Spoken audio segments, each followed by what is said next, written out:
దక్షిణ భారత రాష్ట్రాలు కేంద్రపాలిత ప్రాంతాల మధ్య సమస్యలు వివాదాల పరిష్కారమే లక్ష్యంగా దక్షిణ ప్రాంతీయ మండలి సదరన్ జోన్సెల్ కౌన్సిల్ 31వ సమావేశం నేడు తమిళనాడులోని మహాబలిపురంలో జరగనుంది. ఆంధ్రప్రదేశ్, తెలంగాణ, తమిళనాడు, కేరళం, కర్ణాటక రాష్ట్రాలు, పుదుచ్చేరి, అండమాన్ నికోబార్ దీవులు, లక్షద్వీప్ వంటి కేంద్రపాలిత ప్రాంతాలున్న ఈ మండలికి కేంద్ర హోంమంత్రి అమిత్ షా చైర్మన్ గా, ప్రస్తుత సమావేశానికి ఆతిథ్యమిస్తున్న తమిళనాడు ముఖ్యమంత్రి జోసెఫ్ విజయ్ వైస్ చైర్మన్ గా వ్యవహరిస్తున్నారు. అమిత్ షా అధ్యక్షతన ఓ హోటల్లో ఈ సమావేశాన్ని నిర్వహించనున్నారు. సమావేశంలో పాల్గొనేందుకు ఏపీ ముఖ్యమంత్రి చంద్రబాబు సహా పలువురు దక్షిణాది రాష్ట్రాల సీఎంలు నిన్న సాయంత్రమే చెన్నైకి చేరుకున్నారు. దక్షిణ భారత రాష్ట్రాలు కేంద్రపాలిత ప్రాంతాల మధ్య సమస్యలు వివాదాలను పరిష్కరించడానికి ఈ మండలి ఒక అద్భుతమైన వేదికగా పనిచేస్తుందని కేంద్ర ప్రభుత్వం పేర్కొంది. తమిళనాడు, కేరళ, తమిళనాడు, కర్ణాటకకు, ఆంధ్రప్రదేశ్, తెలంగాణ మధ్య నదీ జలాల పంపిణీ వివాదాలు నెలకొన్న ప్రస్తుత తరుణంలో జాతీయ ప్రాముఖ్యత కలిగిన విస్తృత అంశాలపై ఈ సమావేశంలో చర్చిస్తారని కేంద్రం ఓ ప్రకటనలో పేర్కొంది. జోనల్ కౌన్సిల్ ప్రధాన కార్యదర్శుల స్థాయిలో ఒక స్థాయి కమిటీని కూడా కేంద్రం ఏర్పాటు చేసింది. రాష్ట్రాలు ప్రతిపాదించిన అంశాలను జోనల్ కౌన్సిల్ స్థాయి కమిటీ ముందుంచుతారు. అనంతరం మిగిలిన అంశాలను పరిశీలన కోసం జోనల్ కౌన్సిల్ సమావేశంలో చర్చకు ఉంచుతారు. వివిధ రాష్ట్రాలు, కేంద్రపాలిత ప్రాంతాల మధ్య పరస్పరం నెలకొన్న సమస్యల పరిష్కారానికి, వాటి పురోగతిపై చర్చించనున్నారు. మహిళలు, పిల్లలపై జరిగే అత్యాచార కేసుల దర్యాప్తు వేగవంతం, త్వరిత పరిష్కారం కోసం ఫాస్ట్ ట్రాక్ ప్రత్యేక కోర్టుల ఏర్పాటు, అలాగే విద్యకు సంబంధించిన సమస్యలపైన చర్చిస్తారు. ప్రాంతీయ స్థాయిలో ఉమ్మడి అంశాలపైన చర్చ జరగనుంది. చరిత్రలో చూడనన్ని అక్రమాలు గత ప్రభుత్వ హయాంలో నిర్వహించిన గ్రూప్ 1 నియామకాలు జరిగాయని ముఖ్యమంత్రి చంద్రబాబు అన్నారు. ఊహకే అందనంతగా ఈ వ్యవహారం సాగిందన్నారు. భవిష్యత్తులో ఇలాంటి నేరాలు చేసేందుకు భయపడేలా బాధ్యులపై కఠిన చర్యలు తీసుకుంటామని సీఎం హామీ ఇచ్చారు. ఏపీపీఎస్సీ వ్యవస్థపై ఉన్న నమ్మకాన్ని, విశ్వాసాన్ని పోగొట్టారని, చివరకు న్యాయస్థానాన్ని కూడా తప్పుదోవ పట్టించేందుకు ప్రయత్నించారని మండిపడ్డారు. సీఎం సీట్లో కూర్చొని నాడు నేరాలు చేసిన వ్యక్తి నేడు సమాధానం చెప్పేందుకు అసెంబ్లీకి రాలేదన్నారు. బుధవారం అసెంబ్లీలో స్వల్ప వ్యవధి చర్చలో భాగంగానూ మీడియాతో చిట్ చాట్ సందర్భంగానూ ముఖ్యమంత్రి గ్రూప్ 1 అక్రమాలు, జగన్ అరాచకాలపై విరుచుకుపడ్డారు. అసెంబ్లీ సమావేశాల చివరి రోజైన గురువారమైన అసెంబ్లీకి వచ్చి బాధ్యతగా గ్రూప్ 1 పరీక్షపై సంజాయిషి చెప్పే ధైర్యం ఉందా అని జగన్ ను ఉద్దేశించి సీఎం చంద్రబాబు సవాల్ చేశారు. సీఎంకు కళ్ళు, చెవులు లాంటి ఇంటెలిజెన్స్ చీఫ్ నేరాలు చేస్తుంటే తెలియరా? పైగా ఆయనకు ఏపీపీఎస్సీ సెక్రటరీ, ట్రాన్స్పోర్ట్ కమిషనర్ బాధ్యతలు అప్పగిస్తారా? బరి తెగించి మరి గ్రూప్ 1లో అరాచకాలు, అక్రమాలకు ఒడిగట్టారు. గ్రూప్ 1 అభ్యర్థుల ప్రశ్న పత్రాలను ఎలక్ట్రీషియన్లు, డ్రైవర్స్, ప్లంబర్స్, గృహిణులు, రోజువారీ కూలీలు దిద్దారు. ప్రైవేటు వ్యక్తుల చేతుల్లోకి గ్రూప్ 1 జవాబు పత్రాలు వెళ్లాయని సిట్ తేల్చింది. గ్రూప్ 1 పరీక్ష జవాబు పత్రాలను ఏపీపీఎస్సీ కార్యాలయంలోనే మూల్యాంకనం చేయాలి. కానీ అగ్రిగోల్డ్ కేసులో అటాచ్మెంట్ లో ఉన్న హైలాండ్ లో 84 రోజుల పాటు అక్రమంగా గ్రూప్ 1 పేపర్లు ఉంచారు అని ఆగ్రహించారు. భవిష్యత్తులో అక్రమాలకు తావు లేకుండా ఏపీపీఎస్సీలో ప్రక్షాళన చేపడతామని ప్రకటించారు. ఈ అక్రమాలపై యువత, ప్రజలు తమ అభిప్రాయాలను ప్రభుత్వానికి చెప్పాలని సీఎం కోరారు. గొడ్డలి పార్టీ హయాంలో జరిగిన గ్రూప్ 1 అక్రమాలను కప్పిపుచ్చేందుకే ఆ పార్టీ నేతలు డీఎస్సీపై బురద చల్లుతున్నారని సీఎం చంద్రబాబు అన్నారు. సభకు వచ్చి మాట్లాడితే చర్చించేందుకు సిద్ధంగా ఉన్నామన్నా బయట కూర్చొని ప్రభుత్వంపై బురద చల్లుతున్నారు. గొడ్డలి పార్టీ బీసీల రాజకీయ హక్కులను కాలరాస్తూ వారి రిజర్వేషన్లలో కోత పెట్టింది. ఆ తప్పును కూటమి ప్రభుత్వం సరిదిద్దింది అని చంద్రబాబు తెలిపారు. ఏపీ అసెంబ్లీలో వాడివేడి చర్చలు జరిగాయి. అసెంబ్లీలో సభ్యులు అడిగిన ప్రశ్నలకు మంత్రి నారా లోకేష్ జవాబిచ్చారు. 37 డిగ్రీ కాలేజీలకు 15 కోట్ల వ్యయంతో సొంత భవనాలు, మౌలిక వసతులు కల్పిస్తామని విద్యాశాఖ మంత్రి నారా లోకేష్ అసెంబ్లీలో స్పష్టం చేశారు. ఆళ్లగడ్డ డిగ్రీ కాలేజీలో విద్యార్థులు ఎదుర్కొంటున్న సమస్యలను ఎమ్మెల్యే భూమా అఖిలప్రియ సభ దృష్టికి తీసుకురాగా విద్యార్థుల సంఖ్యకు అనుగుణంగా అవసరమైన నిధులు కేటాయించి సాస్కీ పథకం కింద అన్ని సౌకర్యాలు సమకూరుస్తామని లోకేష్ హామీ ఇచ్చారు.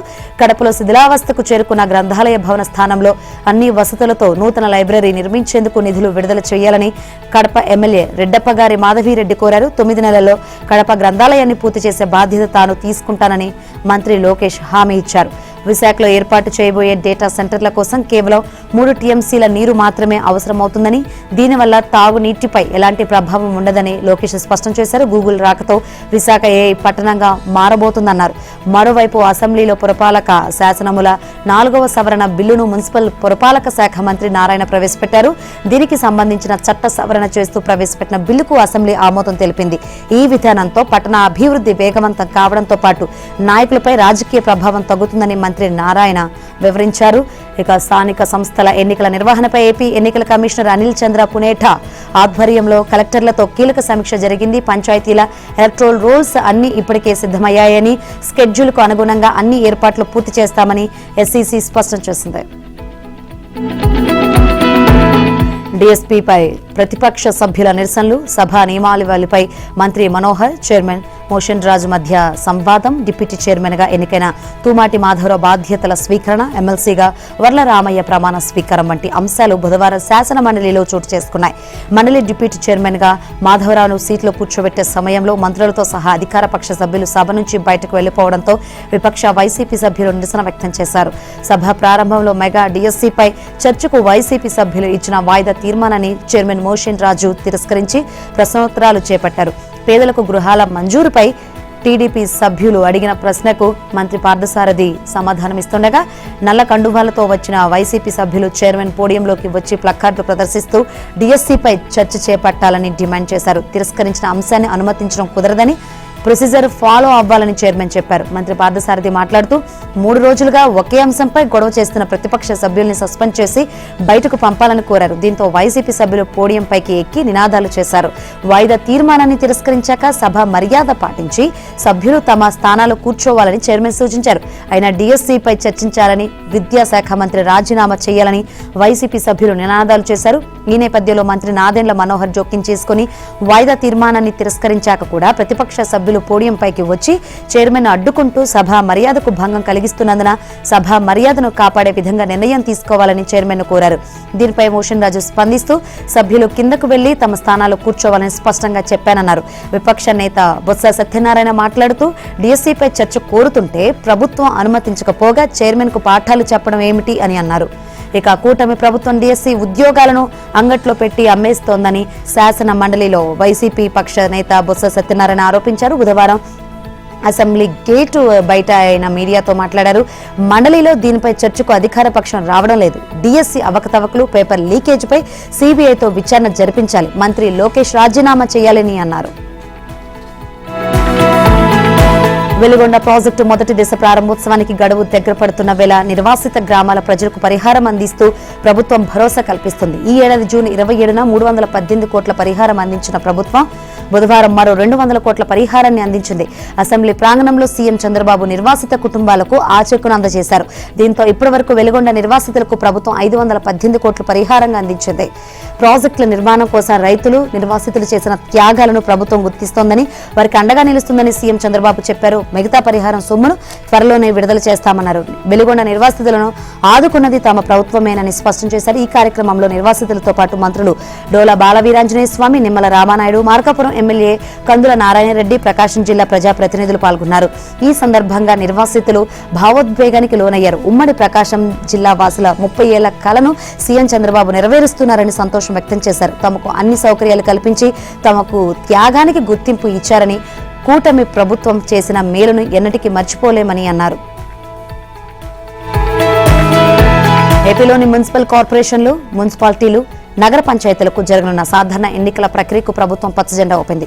బీసీలకు 33.33% రిజర్వేషన్స్ అమలు చేయాలని, ఎన్నికలకు ముందస్తు ఏర్పాట్లు చేపట్టాలని స్పష్టం చేసింది. ఈ మేరకు మున్సిపల్ పట్టణాభివృద్ధి శాఖ బుధవారం ఉత్తర్వులు జారీ చేసింది. రాష్ట్రంలో 123 పట్టణ స్థానిక సంస్థలున్నాయి. వాటిలో ఇప్పటికే 87 స్థానిక సంస్థల పదవీకాలం ముగిసింది. 13 పట్టణ స్థానిక సంస్థల పదవీకాలం నవంబర్ నాటికి ముగియనుంది. ఇక కోర్టు కేసులు తదితర కారణాలతో 23 సంస్థల ఎన్నికలు పెండింగ్లో పడ్డాయి. ఈ నేపథ్యంలో మొత్తం 100 పట్టణ స్థానిక సంస్థల్లో ఎన్నికలు నిర్వహించనున్నారు. ఎన్నికల సంఘంతో సమన్వయం చేసుకుంటూ ప్రక్రియను జాగ్రత్తగా చేపట్టాలని ప్రభుత్వం సూచించింది. ఇదిలా ఉంటే ప్రస్తుత చట్టపరమైన నిబంధనల ప్రకారం బీసీలకు 3వ వంతు 33.33% రిజర్వేషన్స్ అమలు చేయాలని నిర్ణయించింది. మరోవైపు ఎన్నికలకు సంబంధించి ఓటర్ల జాబితా, వార్డుల వారీగా అవసరమైన ప్రక్రియ, రిజర్వేషన్కు సంబంధించిన నోటిఫికేషన్స్, ఇతర చట్టబద్దమైన ముందస్తు చర్యలను చేపట్టాలని ప్రభుత్వం ఆదేశించింది. స్థానిక సంస్థల ఎన్నికల నిర్వహణకు సన్నద్ధం కావాలని రాష్ట్ర ఎన్నికల కమిషనర్ అనిల్ చంద్ర పునేఠా అధికారులను ఆదేశించారు. ఎన్నికల ఏర్పాట్లపై జిల్లా కలెక్టర్స్, పంచాయతీ అధికారులు, జడ్పీ సీఈఓలు, మున్సిపల్ కమిషనర్లతో వీడియో కాన్ఫరెన్స్ నిర్వహించారు. ఎన్నికలను స్వేచ్ఛగా, పారదర్శకంగా, నిష్పక్షపాతంగా నిర్వహించేందుకు తీసుకోవాల్సిన చర్యలపై చర్చించారు.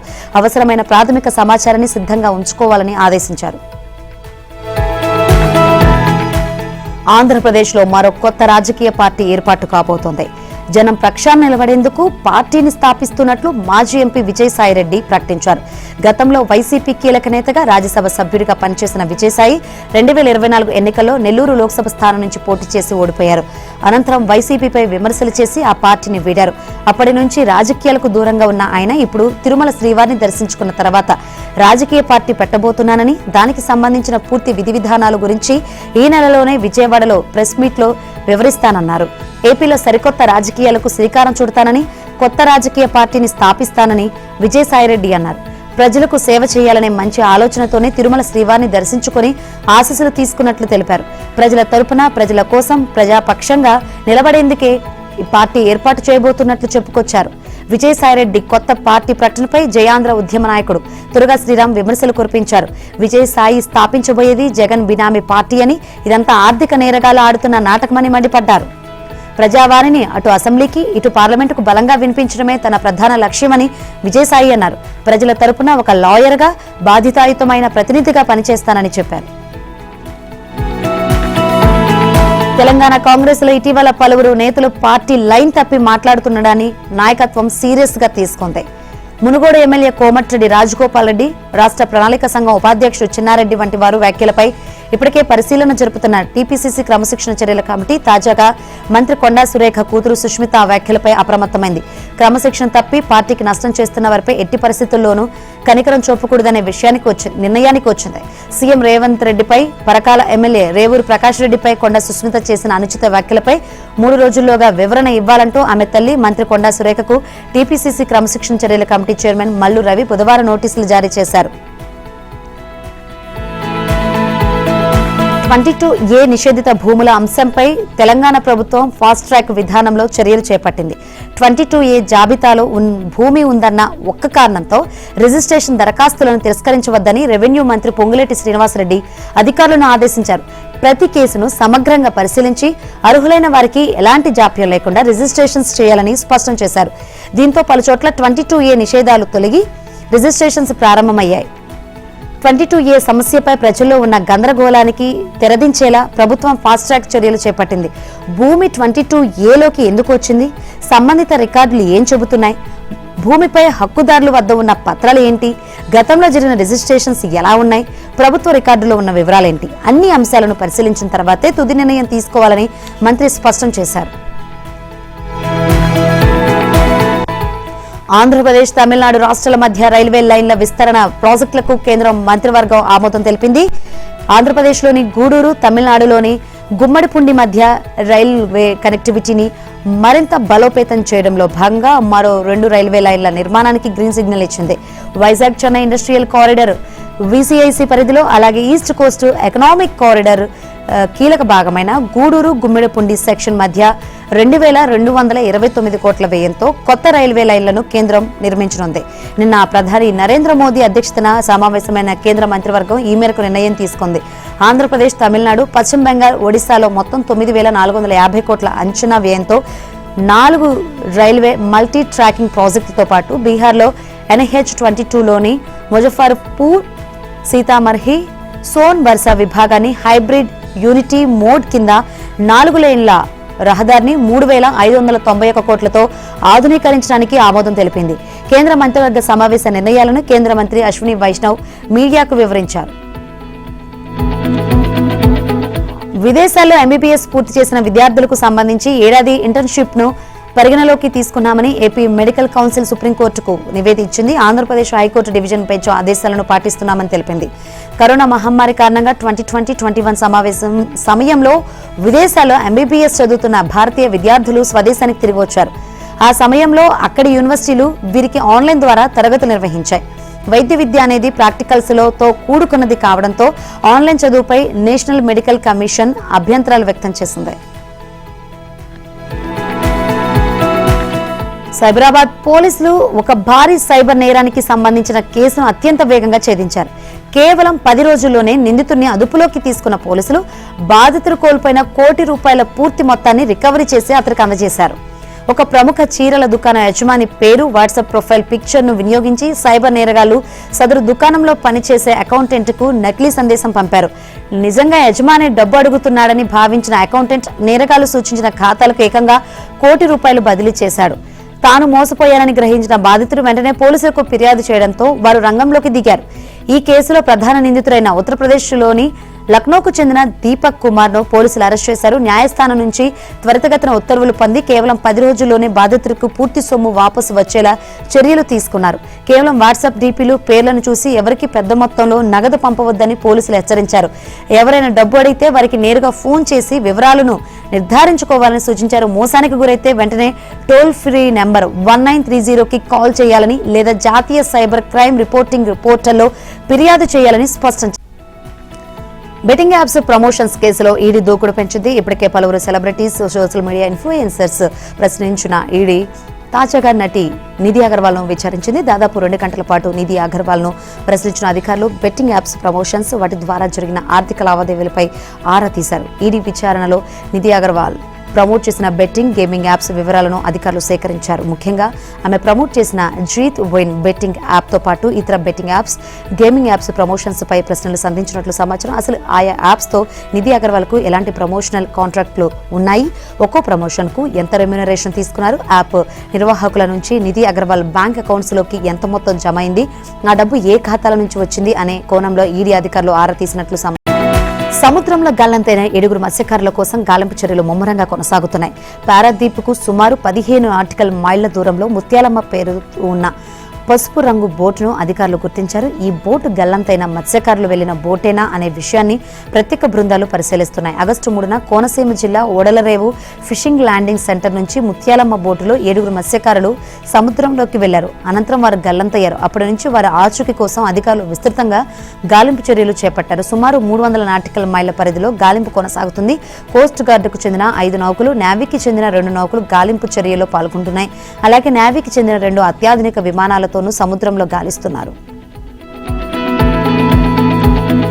ప్రధాని మోదీ అధ్యక్షతన జరిగిన కేంద్ర కేబినెట్ సమావేశంలో కీలక నిర్ణయాలు తీసుకున్నారు. 13,000 కోట్ల విలువైన 4 రైల్వే ప్రాజెక్టులకు మంత్రివర్గం పచ్చజెండా ఊపింది. 200 కోట్లతో గూడూరు గుమ్మడిపుండి లైన్ కు ఆమోదం తెలిపింది. దీని ద్వారా విజయవాడ చెన్నై దారిలో రైలు ట్రాఫిక్ తగ్గుతుందన్నారు. ఈ లైన్ ద్వారా పారిశ్రామిక అభివృద్ధికి ఎంతగానో ఉపయోగపడుతుందని కేంద్రం తెలిపింది. వచ్చే 25 ఏళ్ల పాటు లోక్సభ సీట్ల సంఖ్యను ఇప్పుడున్న 543కే స్తంభింపజేయాలని కేంద్ర ప్రభుత్వాన్ని Congress working committee CWC demand చేసింది. ఈ సీట్లలో మహిళలకు 33% రిజర్వేషన్ కల్పించి 2029 లోక్సభ ఎన్నికల నుంచే అమలు చేయాలని పేర్కొంది. జనగణనలో భాగంగా కులగణన జరుపుతామన్న హామీని ఖచ్చితంగా అమలు పరచాలని, తెలంగాణ, బీహార్లో జరిగినట్లుగా కులగణన జరపాలని సూచించింది. 1937లో CWC తీర్మానించిన విధంగా వందే మాతర గేయంలోని మొదటి 2 చరణాలే ఆలపించాలని నిర్ణయించింది. విద్యార్థుల సమస్యలపై దేశవ్యాప్తంగా 800 నగరాల్లో భారీ సభలను నిర్వహించాలని, అయోధ్య రామాలయంలో జరిగిన విరాళాల చోరీపై ఉద్యమించాలని తీర్మానించింది. నిన్న ఢిల్లీలో ఇందిరా భవన్లో 4 గంటల పైగా జరిగిన CWC సమావేశంలో కీలక నిర్ణయాలు తీసుకున్నారు. Congress parliamentary party chairperson Sonia Gandhi, party జాతీయ అధ్యక్షుడు మల్లికార్జున ఖర్గే, ప్రతిపక్ష నేత రాహుల్ గాంధీతో సహా మొత్తం 88 మంది నేతలు ఈ సమావేశంలో పాల్గొన్నారు. ఢిల్లీలో మాజీ మంత్రి, ఆమ్ ఆద్మీ పార్టీ సీనియర్ నేత సత్యేంద్ర జైన్ అరెస్టు రాజకీయ దుమారం రేపుతుంది. ఢిల్లీ జల్ బోర్డు పరిధిలోని మురుగునీటి శుద్ధి ప్లాంట్ల టెండర్లలో అవకతవకలకు పాల్పడ్డారన్న ఆరోపణలపై ఢిల్లీ ఏసీబీ ఆయనను అరెస్ట్ చేసింది. సత్యేంద్ర జైన్తో పాటు మాజీ ఢిల్లీ జల్ బోర్డు CEO ఉదిత్ ప్రకాష్ రాయ్ సహా మరో 4గురిని కూడా ఏసీబీ అదుపులోకి తీసుకుంది. ఈ కేసులో ఏసీబీ 14 రోజుల జ్యుడిషియల్ కస్టడీ కోరింది. అయితే తన అరెస్టు వెనుక రాజకీయ కుట్ర ఉందని సత్యేంద్ర జైన్ ఆరోపిస్తున్నారు. ముఖ్యంగా పంజాబ్ ఎన్నికల నేపథ్యంలోనే తనను అరెస్టు చేశారని చెబుతున్నారు. దీంతో ఢిల్లీ రాజకీయాలు ఒక్కసారిగా వేడెక్కాయి. తమిళనాడు సీఎం విజయ్ కీలక నిర్ణయాలు తీసుకున్నారు. ఎమ్మెల్యేలకు కార్లు, మహిళా ప్రభుత్వ ఉద్యోగులకు వరాలు కురిపించారు. శాసనసభ్యులందరికీ ప్రభుత్వ ఖర్చులతో కొత్త కార్లు అందించనున్నట్లు ప్రకటించారు. నియోజకవర్గాల్లో తిరగడం కోసం ప్రతి ఎమ్మెల్యేకు నెలకు 75,000 రూపాయల వాహన భత్యం, అసిస్టెంట్ అలవెన్స్ కింద 25,000 రూపాయలు ఇస్తామని ప్రకటించారు. అవినీతికి తావు లేకుండా చేసేందుకు ఈ నిర్ణయం తీసుకున్నామన్నారు. రక్షాబంధన్ సందర్భంగా విజయ్ సంచలన నిర్ణయం తీసుకున్నారు. తమిళనాడులో ప్రభుత్వ ఉద్యోగులు 3వ సంతానానికి 365 రోజులు పూర్తి పూర్తి వేతనంతో కూడిన మాతృత్వ సెలవులను ప్రకటించారు. ఇక సీఎం విజయ్ కారు ప్రకటనతో ఎమ్మెల్యేలు ఆనందం వ్యక్తం చేశారు. టీవీకే ఎమ్మెల్యే సింధు అసెంబ్లీలో ప్రత్యేకంగా పాట పాడి కృతజ్ఞతలు తెలిపారు. తమిళనాడులో అవినీతిపై సీఎం విజయ్ కీలక వ్యాఖ్యలు చేశారు. 3 శాఖల్లో అవినీతి ఉందని అసెంబ్లీ వేదికగా ప్రకటించారు. 3 శాఖలకు చెందిన అవినీతికి సంబంధించి వివరాలు తన దగ్గర ఉన్నాయని, సమయం వచ్చినప్పుడు ఫైల్ ఓపెన్ చేస్తానంటూ హెచ్చరించారు. దేశీయ విమానయాన సంస్థ ఇండిగో వెబ్సైట్ యాప్లో సాంకేతిక లోపం కారణంగా బుధవారం టికెట్ బుకింగ్లు, చెక్-ఇన్ సేవలకు అంతరాయం కలిగింది. విమాన టికెట్ బుక్ చేసుకునేందుకు ప్రయత్నించిన ప్రయాణికులకు no data available, no flights found అంటూ సందేశాలు రావడంతో గందరగోళం నెలకొంది. ఢిల్లీ నుంచి ఇతర ప్రధాన నగరాలకు వెళ్లే కనెక్టింగ్ విమానాల పొజిషన్ కూడా ఎక్కడ చూపించలేదు. థర్డ్ పార్టీ ట్రావెల్ బుకింగ్ యాప్లు సైతం ఇండిగో సర్వర్లలో లోపం ఉన్నట్లు చూపిస్తూ బుకింగ్స్ను నిలిపివేశాయి. సరిగ్గా రద్దీ ఉండే సమయంలో ఈ సాంకేతిక సంక్షోభం తలెత్తడంతో ఆన్లైన్ చెక్-ఇన్ చేసుకోలేక, బోర్డింగ్ పాసులు పొందలేక వందలాది మంది ప్రయాణికులు విమానాశ్రయాల్లో తీవ్ర ఇబ్బందులు పడ్డారు. ఆగ్రహం వ్యక్తం చేస్తూ పలువురు సోషల్ మీడియా వేదికగా ఎక్స్లో ఇండిగో యాజమాన్యాన్ని నిలదీశారు. దీనిపై ఇండిగో స్పందిస్తూ తమ ప్రధాన రిజర్వేషన్ ప్లాట్ఫామ్లో అంతరాయం ఏర్పడిన మాట వాస్తవమేనని అంగీకరించింది. సాంకేతిక భాగస్వామ్య సంస్థలతో కలిసి అత్యంత ప్రాధాన్యంగా ఈ సమస్యను పరిష్కరించేందుకు తమ బృందాలు శ్రమిస్తున్నాయని. హాకీ ప్రపంచ కప్లో భారత పురుషుల జట్టు 2వ రౌండ్లో అడుగుపెట్టింది. గ్రూప్ డిలో భాగంగా బుధవారం జరిగిన తమ చివరి మ్యాచ్లో 5-3తో పాకిస్తాన్ను చిత్తు చేసింది. ఈ గెలుపుతో భారత్ తదుపరి రౌండ్కు దూసుకెళ్లగా పాక్ టోర్నమెంట్ నుంచి నిష్క్రమించింది. హర్మన్ ప్రీత్, అభిషేక్ చెరో 2 గోల్స్ కొట్టి భారత్ విజయంలో కీలక పాత్ర పోషించారు. మ్యాచ్ ఫస్ట్ హాఫ్లో భారత్ 4 గోల్స్ కొట్టగా పాక్ 2 గోల్స్ చేసింది. సెకండ్ హాఫ్లో 2 జట్లు చెరో గోల్ చేశాయి. మ్యాచ్ ప్రారంభమైన 5వ నిమిషంలో హర్మన్ ప్రీత్, 11వ నిమిషంలో అభిషేక్ గోల్ చేశారు. 2వ క్వార్టర్లో హర్మన్ ప్రీత్, అభిషేక్ మళ్లీ చెరో గోల్ కొట్టారు. 3వ క్వార్టర్స్లో హార్దిక్ సింగ్ గోల్ చేయడంతో భారత్ ఆధిక్యం సాధించింది. లాస్ట్ క్వార్టర్లో పాక్ ఒత్తిడి పెంచడంతో మ్యాచ్ సస్పెన్షన్ థ్రిల్లర్గా మారింది. చివరకు భారత్ 2 గోల్స్ చేసే విజయం సాధించింది. శ్రీలంక మిడిల్ ఆర్డర్ బ్యాటర్లో పోరాడిన యువ స్పిన్నర్ మానవ్ సుతార్ 10 వికెట్ల మాయాజాలంతో టీమిండియాకు 600వ టెస్టులో అద్భుత విజయాన్ని అందించారు. 2 టెస్టుల సిరీస్లో భాగంగా లంకతో జరిగిన తొలి మ్యాచ్లో భారత్ 165 పరుగుల తేడాతో గెలిచింది. సిరీస్లో 1-0 ఆధిక్యంలో నిలిచింది. సొంత గడ్డపై న్యూజిలాండ్, సౌత్ ఆఫ్రికా చేతిలో ఘోర ఓటములు చవి చూసిన గిల్సేనకు ఈ గెలుపుతో కాస్త ఊరట దక్కినట్లయింది. 372 పరుగుల లక్ష్య ఛేదనలో శ్రీలంక 206 పరుగులకే ఆలౌట్ అయింది. దీంతో 2 టెస్టుల సిరీస్లో భారత్ 1-0 ఆధిక్యం సాధించింది. భారత బౌలర్లో మానవ్ సుతార్ 6, ప్రసిద్ధి కృష్ణ 2, సిరాజ్ జడేజా చెరో వికెట్ తీశారు. తొలి ఇన్నింగ్స్ లో భారత్ 462 పరుగులు చేయగా శ్రీలంక 284 పరుగులకే పరిమితమైంది. 2వ ఇన్నింగ్స్ లో టీమిండియా 193 పరుగులు చేసింది. 2వ ఇన్నింగ్స్ లో కలిపి మానవ్ సుతార్ 10 వికెట్లు పడగొట్టాడు.